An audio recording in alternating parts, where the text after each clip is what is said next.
अस्सलामुअलैकुम वरहमतुल्लाहि वबरकातुहू। हज़रत अल्लामा मौलाना गुलाम रसूल वलियाबी साहब ने बहुत अच्छा बयान दिया मस्जिदों मज़ारों के लिए कि लोग मस्जिदों का और मज़ारों का जो सर्वे कर रहे हैं, मंदिर को खोज रहे हैं, उनके बारे में क्या मुंह तोड़ जवाब दिया है। देखें ये वीडियो। इस वक्त बड़ी खुशी मना रहे हैं कि सत्ता का बुलडोजर अजमेर तक जाएगा। बलिया भी कह रहा है उस गलतफहमी में मत रहो, अब तो सही जगह हाथ डाल दिए हो। अब तक दीवारों से टकरा रहे थे, अब मौला अली के बेटे से पंगा पड़ गया। और बलिया भी कहता है मत मेरे होठ पर उंगलियां रखो, वरना मैं वो पोल खोल दूंगा कि मेरी मस्जिदों के बुनियाद के नीचे शिवलिंग ढूंढने वालों, अगर मैंने ढूंढना शुरू कर दिया तो दूर दूर तक तुम भारत में कहीं नजर नहीं आओगे। पूछना चाहता हूं, अगर तुम ये कहते हो कि सबसे पुराने तुम हो तो बता दो जरा कि जब इतने पुराने तुम हो तो फिर हमारी मस्जिदों में तुम्हारे लोग पनाह क्यों लिए हुए थे? पनाह क्यों लिए हुए थे? इसलिए एक मस्जिद तो चली गई, बाबरी मस्जिद। भारत में अब कोई दूसरी बाबरी मस्जिद बनाने की गलती करेगा तो याद रखो बलिया भी हुकूमत से लेकर उन गुंडों को भी कह रहा है, अब तक तारीख में एक करबला पड़ा गया था, भारत के हर गली में करबला नजर आएगा। सुभान अल्लाह, सुभान अल्लाह।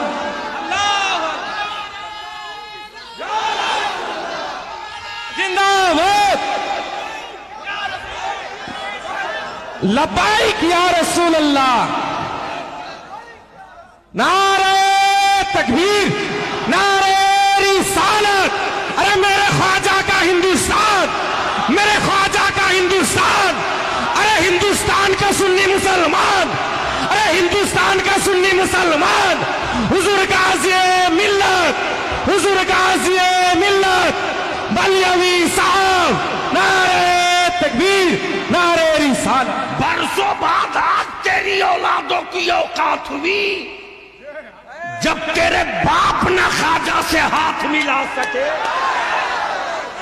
याद दिला दू, छठी का दूध याद आ जाएगा। लेकिन अगर चुप है तो बुज़दिल मत समझना, हम अमन पसंद हैं, अमन के झंडे को झुकने नहीं देंगे। हम फसादी नहीं है, हम अमन के अलमबरदार हैं। हमने औलादों को सब्र सिखाया है, हमने अपने बच्चों को शुक्र सिखाया है, हमने अपनी औलादों को मोहब्बत और मरुब्बत सिखाया है। और यही वजह है कि कुफ्र मुंह तकते रह गया, इस्लाम छप्परों में दाखिल हो गया। लेकिन याद रखना, मुट्ठी 12 लोग निकालो 1991 का वो कानून, निकालो 1947 का वो कानून जिसमें डिक्लेयर है कि 1947 में जो मस्जिद, जो मंदिर, जो गिरजा, जो गुरुद्वारा जिस पोजीशन में है उसी पोजीशन में रहेगा, उसको कोई चेंज नहीं कर सकता।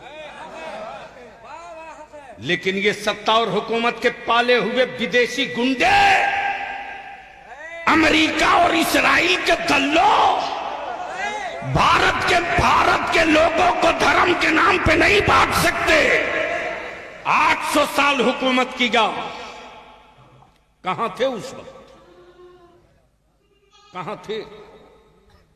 अब निकल के आए हो। 800 साल माने रखता है, अभी तो 100 साल भी नहीं पूरा हुआ। अभी तो 100 साल भी पूरा नहीं हुआ, कितने टुकड़े कर दिए। 800 साल जब हमारे बाप दादा ने हुकूमत की तो पाकिस्तान को वजूद में नहीं आने दिया, बांग्लादेश को कहीं से निकलकर अलग नहीं होने दिया, पेशावर से आगे बढ़ तो तन्हा तन्हा भारत वो मुल्क था। अगर चाहता तो आलमगीर औरंगजेब नाम बदल सकता था, नाम बदल सकता था, लेकिन यार इस्लाम वाला नाम नहीं बदलता है, नेचर बदल देता है। इस्लाम वाला नाम नहीं बदलता है, नेचर बदल देता। जो खुद ही नंगा हो वो दूसरे को कपड़ा पहनाने की क्या बात करेगा।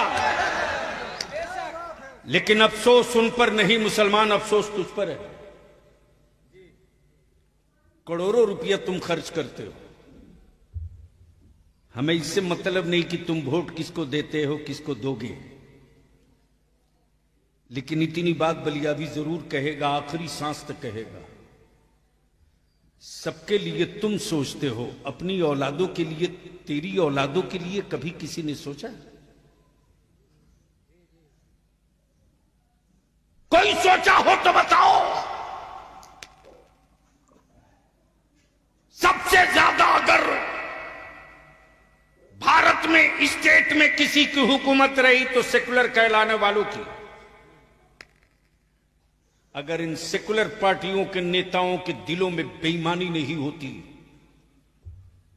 तो आज ये बिला वजह के जो कुकुरमुत्ते पैदा हुए हैं ये शायद नहीं होते। लेकिन इनको इत्मीनान से पाला गया ताकि मुसलमानों को डरा के रखा जाए। और बलिया भी कहता है, किस झाड़ी में पड़े हो। एक अल्लाह से डरने वाली कौम दुनिया में किसी और से नहीं डरती है। और डरेगा वो जिसे ना जाने क्या क्या बनने का डर हो। हमें कोई डर नहीं, इसलिए कि हम अब्दुल्ला हैं, अब्दुल्ला ही रहेंगे। डर उसको है, डर उसको है जिसके यहां कोई महशर नहीं है। हमारे यहां महशर भी है, शफाअत भी मुस्तफा की है। आए आए आए, वारे मेरे आला हजरत, वारे मेरे आला हजरत। और याद रखना मुसलमानों, हजरत तो रोज पैदा होते हैं, आला हजरत कभी कभी पैदा होता है। वाह वाह वाह, तवज्जो चाहो। आला हजरत। अब यहां रुक कर एक बात अर्ज कर दूं, इजाजत हो तो सुनेंगे? तो धीरे से बोल दो सुभान अल्लाह। तवज्जो चाहो। हजरत हजरी साहब तकरीर कर रहे थे, इसी बीच में एक साहब खड़े हो गए। खड़े हुए तो बीच में खड़े थे, मैं समझ नहीं पा रहा था कि ये किधर वाले हैं। मुसलमानों में भी कई तरह के लोग हैं, नाम मुसलमान है, रियल ये है कि वह है नहीं।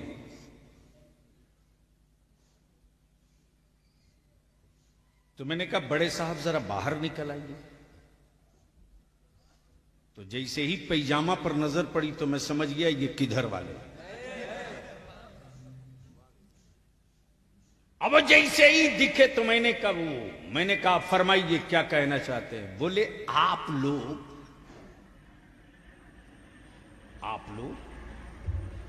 सिर्फ एक ही रसूल की बात करते हैं। नबी तो बहुत थे, रसूल बहुत थे, किताबी बहुत थे, सहीफे बहुत थे, लेकिन महफिल कोई भी हो, बात एक ही नबी की। मैंने कहा बात तो बिल्कुल पते की है। मैंने कहा आप उम्मत किसकी है?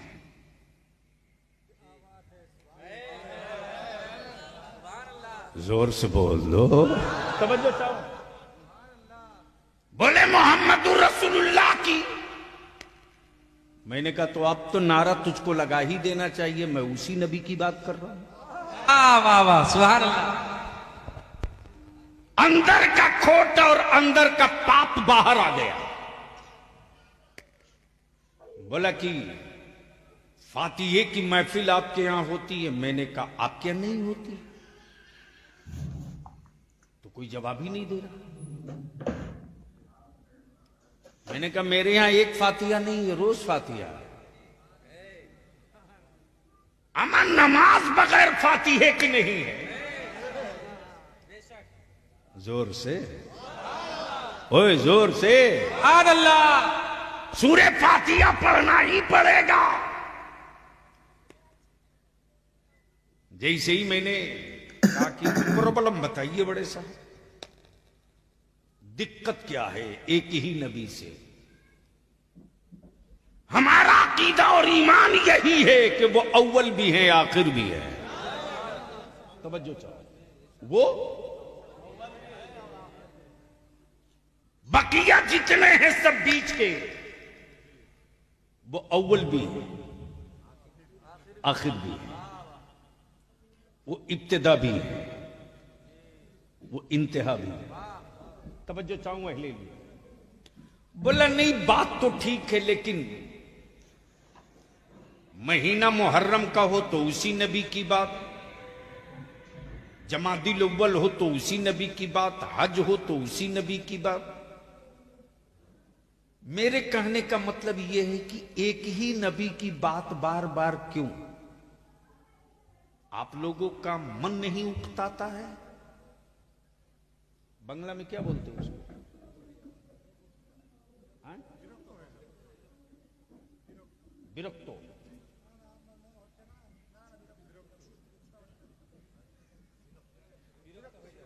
यानी आज भी हमारा देश जब इटली के लिए हाई कोर्ट में केस लड़ सकता है,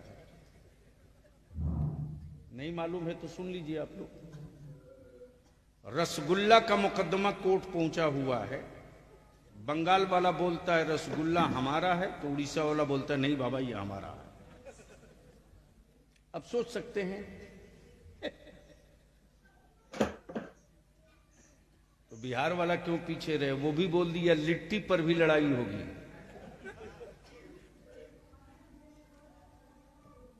मौली साहब पूरे ताव में खड़े हुए बोले एक ही नबी की बात बार बार। मेराज की रात हो तो उसी नबी की बात, रमजान का महीना हो तो उसी नबी की बात, तीजा 40वां हो तो उसी नबी की बात, जुमा की तकरीर हो तो उसी नबी की बात। बार बार एक ही नबी की बात करते हैं। मन नहीं घबराता है? मैंने कहा बड़े साहब आपकी उम्र कितनी हो गई? तो बड़े मियां बोल पड़े मेरे क्वेश्चन से मेरी उम्र का क्या रिश्ता है? मैंने कहा जवाब इसी के अंदर है, इसलिए कि पल्ला आपको उससे पड़ गया है जो खाटी खाटी खूंटा ठोक कादरी है। समझो चाहूं बड़े मियां आपका एज कितना हुआ? बोले 60 साल। कितना? 60 इयर्स। मैंने कहा एक बात बताओ बड़े साहब, पानी पीते हो?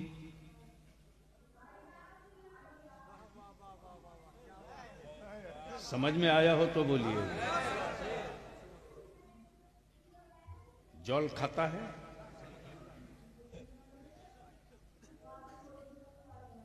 भला साहब कैसी बात करता है? अगर पानी नहीं पिएगा तो पानी चढ़ाना पड़ेगा। मैंने कहा कभी चढ़ाना भी पड़ता है, कभी पानी उतारना भी पड़ता है। आज चढ़ेगा नहीं, आज उतरेगा।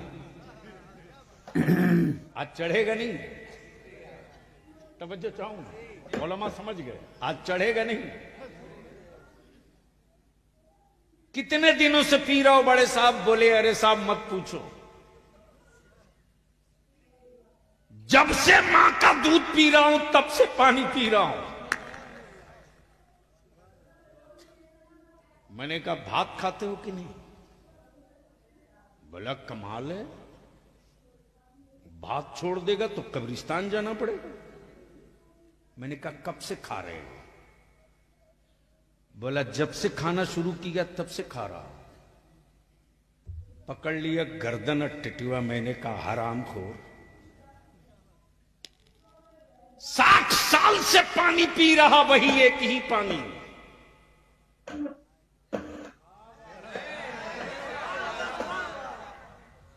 एक दिन के लिए बदल के दिखा।